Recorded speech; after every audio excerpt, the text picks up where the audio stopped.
Welcome back to Keystones of Success. I'm Garth Haslam. Aaron Dressel. You've been in the business, you said, for what was it, 17 years? Yeah, about 17 years. So you've learned a thing or two, you've seen a thing or two, kind of like that commercial. I've been around a little while, yeah. And it has gathered you some respect among your peers. Well, thanks. And I'm thinking that you've been around long enough that you know now what you would do different if you were starting over. So here's the realtor who's starting, not over, but starting. Okay. And so what advice do you have for them? So I was starting from scratch again, which, I had to build up my business the first time, and I learned a lot of things throughout that process. I think what I would do is,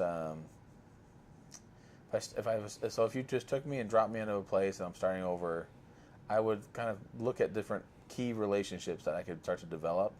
That would be people, and I would start to leverage with their database to be able to access that. And so I would look at different people in the marketplace. I would look at different lenders, different attorneys potentially, different people of influence within the community, to be able to develop a rapport with them, to at least build up a relationship so that they felt comfortable introducing me to their database and their contacts. And then part of that's going to be creating examples of success as I'm helping people in the process. And then the other piece I would look at is start to get in front of figuring out different ways of getting in front of people. And so when I started out in the business, I started to do several open houses. Mm-hmm.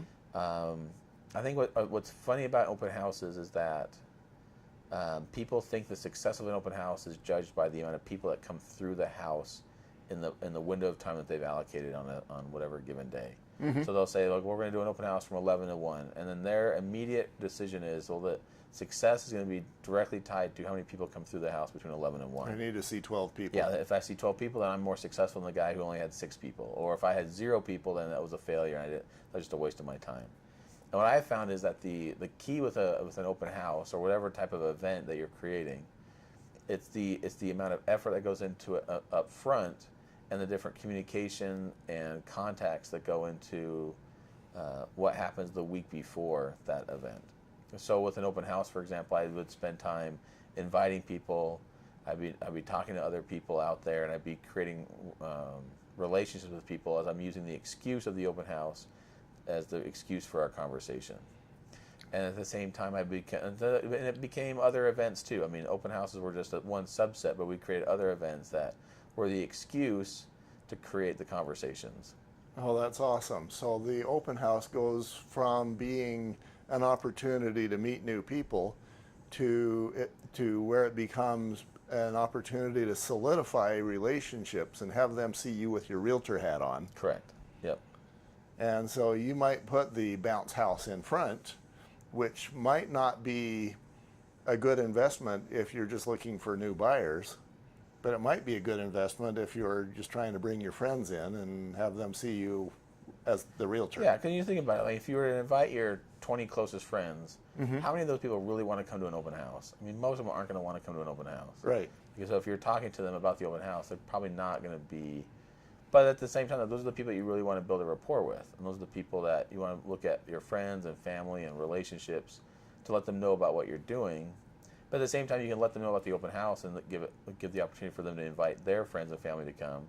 But then creating different events outside of just an open house that are just real estate related, and finding different hobbies that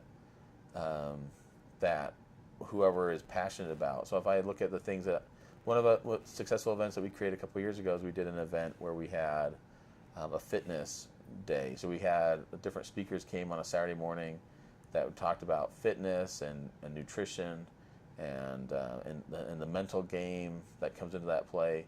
And we provided different shakes afterwards. We made some different green smoothies for people, but I use that my real estate company and my real estate team sponsored that event, so we were the title sponsor because it was our event. And then I could invite other people to come to that weren't. It gave us credibility in with what we do real estate wise, but it wasn't just real estate related. at Right. the same time. Well, it's just something where somebody on your list like me sees value. Yeah, I do want to gather some pointers from maybe somebody who knows how to put together an exercise program. And then in the back of my mind, there's always gratitude that you made that available to me. And it definitely raises you on my list. You know, if I've got 5 realtors that I know, you maybe go from 4 to 1 or 2 because of that event. Yeah, that's the whole goal, is to kind of create top of mind awareness, and not just being so overly real estate heavy that that people only see you in just that space, but to be able to build a rapport with people. It goes back to don't sell me, Yeah, serve me. Yep, and then it becomes more comfortable for people to introduce their friends and family to come to those events. Uh-huh. So an open house is a small subset of what that could look like, but then there are other events too that could be entertaining to have people come to. It Yeah. just solidifies an overall database. Nice. That's a good one. You know, you mentioned open house, but it kind of goes back towards, to me, it goes back towards a bigger picture, which is just do stuff and invite your people. That's it. Yeah, the open house is one example of a type of hub event that you could create. There are many other types that can be created that are just an example of what that could look like. Yeah, I'm thinking, you know, it's not uncommon for somebody to maybe buy a theater and invite their clients into that theater. Yeah. And, you know, I talked about that in some other segments, and I'm guessing that doing so would be $2,000 or $3,000. Yeah, and the theaters are okay. I mean, the only downside of the theater is, I mean, you have people there for 2 hours plus, but you don't get any interaction with those people. Right. I mean, it's a cool gift and kind of have people come to it, but the downside of that event is it doesn't give you much other opportunity to solidify your relationship more, because you're not going around up and down the aisles talking to people typically. That's a good point. There's no face-to-face there. There's not much. I mean, it's very quick. I mean, they get a ticket and they go in. But if you look at, like, even in the dating arena, like if you want to date with someone to a movie, you don't really get to know that person better because they went to a movie together. Like, you spent time with them, but it wasn't the same as if you were... As a matter of fact, to me, that's a very poor way to do it, because, yeah, you're looking the same way, but there's no communication. No communication, yeah. And, yeah, so I get that. So I'm thinking that's probably another one of those little Easter egg gems for a new realtor. Yeah, there are a lot of people that do movie events out there. And we've done movie events, but we do them a little bit different, because the whole goal of the movie event is to create interaction. So we do them a little bit different, so we can make sure the interaction is part of the experience. So, yeah. Interesting. Anything else that you would do different if you were starting over? I think the other piece, I mean, knowing what we've gone down that path is just, I'm a pretty competitive person, and just understanding that and understanding how much power the database has now, I would have put more emphasis on building that up, where it took me a little bit longer to figure that out. And so, Get started on your database earlier. yep. Yeah, so what I'm gathering is you probably didn't put your list of 150 people together on day one. I mean, I kind of started to, but I didn't really do much with it, and it took me a little while. It's a little bit slow to come to that realization. So if I were to start over, then I would start that a lot faster. So the gem I think I found there is that you got to do 2 things with the database. First is build it, and then you got to use it. Okay, and let's talk about what using it means to you. Is that emails? Is it phone calls? Is it meeting them at a restaurant? Any of those. I mean, anything that can help to solidify and develop a deeper relationship with those people. That's the overall goal. And the overall goal in reaching out to that group is just, can I create what's the next step to build this relationship? So it's just, I mean, going back to that dating analogy, it's just creating like the second and third date. Like, what are the things that you can help develop a stronger relationship with those people?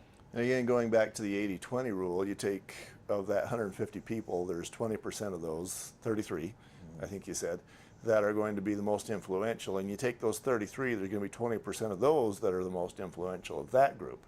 And I love it when you can learn about business A from business B.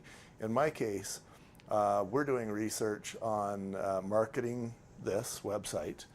And what I found is I downloaded the state website, and I found that there's like, 1,500 different brokerages.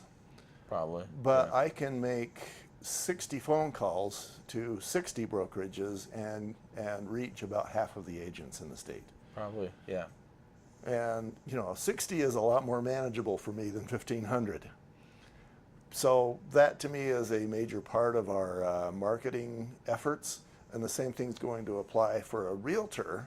If you know 150 people, there's going to be that handful that you want to focus on first and most, and of course you get the other 140 whatever too. But Yeah. that I can only imagine that's got to be a.